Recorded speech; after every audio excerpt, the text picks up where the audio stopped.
பாட்டி பேரு குருவம்மா. இவங்கள எங்க இருந்து ரெஸ்கியூ பண்ணோன்னு உங்களுக்கு தெரியுமா? நான் சொல்றேன். ஈரோடு சின்னியம்பாளையம்ல சாலையோரமா மழையில நனைஞ்சு குளிர்ல நடுங்கிட்டு இருந்தாங்க. இவங்கள கூட்டிட்டு வந்து நம்ம அச்சய அறக்கட்டளை சோலார் மறுவாழ்வு இல்லத்துல பராமரிச்சுட்டு வந்தோம். பாட்டிக்கு ஹலூசினேஷன் இருக்கிறதா தெரிய வந்துச்சு. அதாவது இல்லாத ஒண்ணு இருக்கிற மாதிரி நினைக்கிறதும், யாரோ பேசுற மாதிரி தனக்கு தானே பேசிக்கிறதுமா இருந்தாங்க. பாட்டிய பத்திய வேற எந்த தகவலும் யாருக்குமே தெரியல. கடந்த 1 மாசமா தான் ரோட்டோரத்துல இருக்கிறதா பொதுமக்களும் சொன்னாங்க.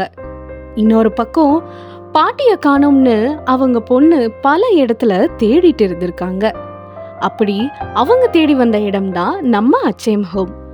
பாட்டியும் அவங்க மகளும் பார்த்ததுமே கண் கலங்கி பாசத்தை பரிமாறிக்கிட்டாங்க. பாட்டி மன ரீதியா பாதிக்கப்பட்டு இருக்கிறதால தான் இப்படி வீட்டை விட்டு வந்ததா தெரிய வந்துச்சு. அப்புறம் MP, Erode collector, commissioner, deputy commissioner, ஏடிஎஸ்பின்னு அதிகாரிகள் முன்னிலையில பாட்டிக்கு பொன்னாடை போத்தி குடும்பத்தோட சேர்த்து வச்சு 46 புதூர்ல இருக்க அவங்க வீட்டுக்கு சந்தோஷத்தோட அனுப்பிச்சு வச்சோம். உங்க எல்லாரோட ஹெல்ப்னால தான் இது சாத்தியமாச்சு. இன்னும் உங்களால முடிஞ்ச உதவிகளை செய்யறதுனால மேலும் நிறைய பேர் வாழ்க்கையில மறுமலர்ச்சியை ஏற்படுத்த முடியும். நன்றி நண்பர்களே.